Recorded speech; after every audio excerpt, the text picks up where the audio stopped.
Matt Corman, executive producer of Containment. Chris Ord, executive producer of Containment. Thanks. You guys on the same show? No, I'm just kidding. for a while now. Yeah. So how did this come about? I mean, what's sort of this project? So for us, this came about because we knew Julie Plec, who adapted the Belgian format for a long time, and always have wanted to work with her. And when we came off our last show, Covert Affairs, we were really looking for something that would be exciting and interesting and challenging to us. The Belgian series this is based on is really amazing, and Julie kind of took it and projected it forward in a way that's really exciting. And for those of you who don't know, it's about sort of science fact concept of a Ebola-like outbreak that happens in Atlanta, and they cordon off part of the city, creating a quarantine zone. So people are separated from one another that would not want to be separated, loved ones, etc. So it kind of creates a crucible for amazing storytelling. And as Matt said, it's science fact. Like this sort of thing goes on today. It just happened in Sierra Leone in 2014, and yet, if it happened in this country, it'd be a major deal. And so that's sort of what we're exploring: is what would happen if this actually occurred in Atlanta. So we're not talking like supernatural, No. zombies. The monster in the show is the virus itself, Okay. and it's a terrifying virus. You don't want to get it. Right. And if you do get it, it's basically 100% fatal. Right. But you're right. I Quickly mean, fatal? What's that? Quickly fatal? within a couple of days. Okay. Yeah. But I think you're bringing up a key component of the show that may separate it from Right. some other shows that might seem similar, Yeah. which is we're always driving towards what could really happen in real life, and that's scary enough. And when you die, you're dead in this show. If anything, it's scarier in the sense like, if you project yourself into it, it's like, oh shit, this could really happen. Yeah. Being so reality-based, how closely did you follow what the CDC or like government procedures would be for this? Well, we do a lot of research. We did on our last show, and we did now. We've been, talking to the CDC, reading as much as we can, bringing in experts to the writers' room, just so we feel, because if it's as grounded as possible, it's going to feel as real as possible, and therefore it'll be as scary as possible. What do you think will draw the audience to the show? The audience of the show?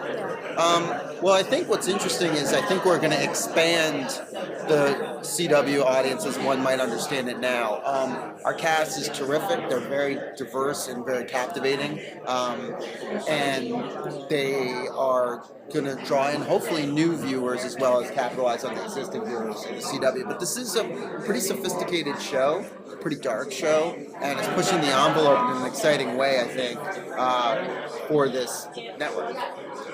Do you feel that there's a real underlying fear in people? I mean, obviously you hear Ebola, but it seems so far away.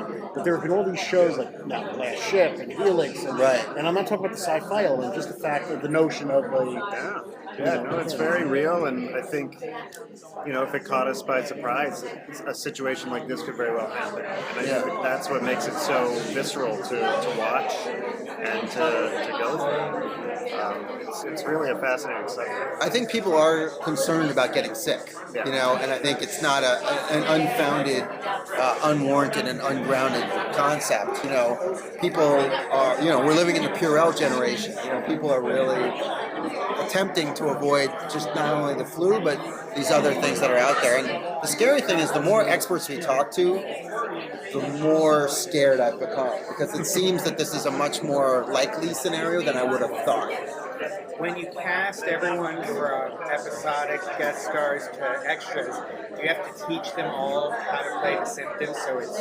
Yeah, there's a process, and David Nutter shot the pilot, and he had worked with makeup people. I think they had about 72 meetings or something during prep to really get down on paper what the different stages of the disease are. So as the 48 hours progresses towards fatality, this is stage 1, you have a little bit of stuff coming from your nose and your eyes, and then like stage 2 gets even more intense, and stage 3 is... So now we have all those references as we break the stories going forward, and they have it on set, so as they do the makeup for the actors coming on, they'll know what stage they're at in that disease. Right. And then also, to your question, we have have to sort of say, as the cordon is developing, as the people are trapped inside, what life looks like. When you run out of milk, when you run out of water, when you run out of food, things like that. So we have to kind of track all that. Are there any other rats named after different pop music stars? Probably. Probably down the road there'll be more rats. So, all So right. you guys have seen it? You've seen it? Yeah. Okay. Great.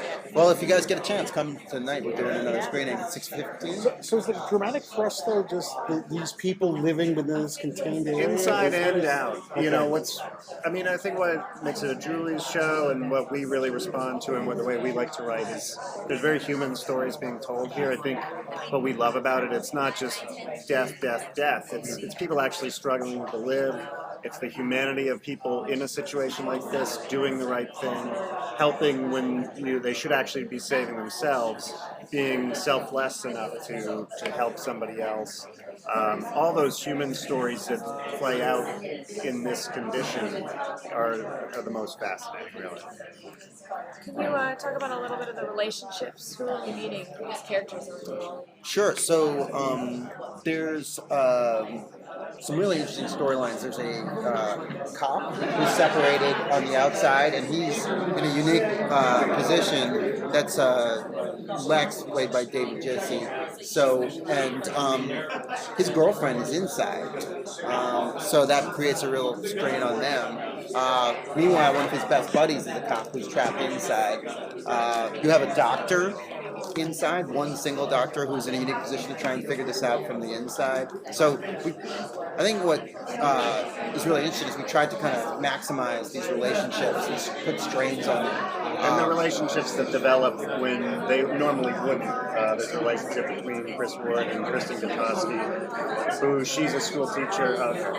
She's in charge of all these kids, and he's a cop. They normally wouldn't pass each other and have that relationship in real life, but this, Gordon. All right. Well, thank you guys.